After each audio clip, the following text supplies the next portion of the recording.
আমাকে ডাকে তারপর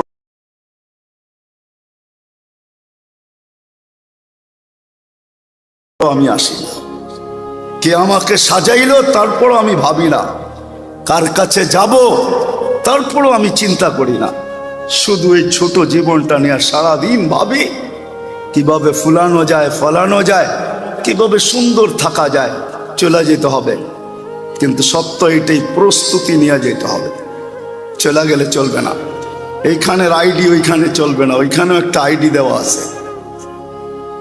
এইখানের পরিচয়পত্র ওইখানে চলবে না, এইখানের আইডি ওইখানে চলবে না। যদি চলতো তাহলে দুনিয়ায় বহুত আইডিয়ালা লোক ছিল, শুধু আমরা না, বহুত বড় বড়। তাহলে কবি কোনোদিন এই কথা লিখতেন না, পরা রহে গিয়া এই ঠাট সারা।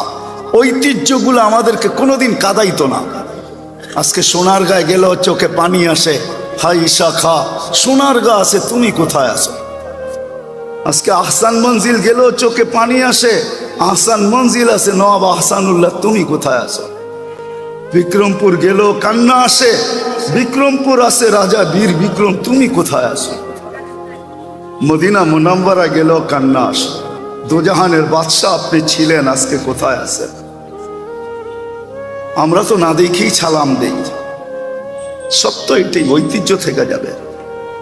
হাজারো ঐতিহ্য আমাদের মাঝে রাখা আছে, কিন্তু গুছায়া নিয়ে যেতে হবে। এটারই ভাবনা বাবা উচিত।